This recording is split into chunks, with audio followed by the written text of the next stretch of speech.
আসসালামু আলাইকুম সবাইকে, welcome to my YouTube channel. আজকে আবারও চলে আসলাম নিউ আরেকটি ব্লগ নিয়ে আপনাদের মাঝে। আজকে আমরা রওনা হয়েছি সোহারের জন্য। হুট করে প্ল্যান হয়ে গেল। আপনাদের ভাইয়া হঠাৎ করে এসে বলতেছে আমার ছোট একটা কাজ আছে, সো চলো তুমি আর হানি বুড়িও চলো, একসাথে ঘোরা হয়ে গেল, কাজ হয়ে গেল। আমি বললাম না বাবা না, এই ভর দুপুরবেলা কোথায় যাব শুনি। সে বলছে তোমার সন্ধ্যা মানেই রাত, দরকার নেই, চলো এখনই। এই তো ঝটপট রেডি হয়ে আমরা বের হয়ে গেলাম। দেন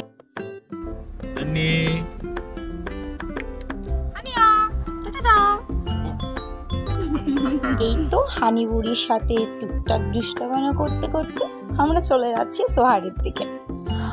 মাস্কাট থেকে সোহার 2 ঘন্টার মতো লাগে। যেতে যেতে কিন্তু আমি ফুল টায়ার্ড হয়ে গিয়েছিলাম। ভাবলাম আমার হানিটার সাথে একটু ভিডিও করা যায়। আমার হানিয়ার চোখ একদম ঘুম ঘুম ছিল, কারণ এটা ছিল হানিয়ার স্লিপিং টাইম। আমার ভাইয়া আর আমি খেয়ে নিলাম ঠান্ডা ঠান্ডা জুস অ্যান্ড পিৎজা। আর পিৎজা এটা পেপসির মতোই অনেকটা খেতে। এটা আরব কান্ট্রিতেই বানানো হয়, আমি আমাদের বাংলাদেশের ওই সাইডে দেখিনি কখনো। যাই হোক, এই তো আজকে আমাদের গন্তব্য অনেক দূর। যেতে যেতে সূর্য একদম ডুবু ডুবু অবস্থায়, তখন 6টার কাছাকাছি বাজে। এই দেখো, দেখতে দেখতে সন্ধ্যা নেমে এলো। এই যে আর কিছুক্ষণের মধ্যে আমরা পৌঁছে যাব। দেন আর কি, দেন আমার হানি বুড়ির অনেকগুলো দুষ্টামো। সে তো গাড়ি থেকে ছাড় পেয়ে বাবা, সে তো মহা খুশি, অনেকক্ষণ পর সে আটকা জায়গা থেকে ছাড় পেয়েছে। তাকে আর হাতে পাই, সে শুধু হাঁটি হাঁটি আর দৌড়াদৌড়ি। এই তো হানিয়ার পাপড়ও এতক্ষণে কাজ শেষ। দেন আমরা আবার বাসার জন্য রওনা হলাম।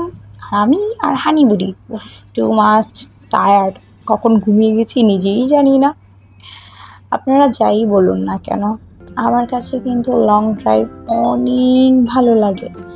বিশেষ করে রাতে একদম অন্ধকারের মধ্যে লাইটগুলো জ্বালানো থাকে আর শুধু গাড়ি যায় আর যায়, নো ট্রাফিক। আচ্ছা তাহলে আর কি, আপনাদের সাথে অনেকগুলো গল্প হলো আজকের মতো। আল্লাহ হাফেজ, সবাই ভালো থাকবেন। আমার হানি বুড়ির জন্য অনেকগুলো করে দোয়া করবেন। ওকে, টাটা।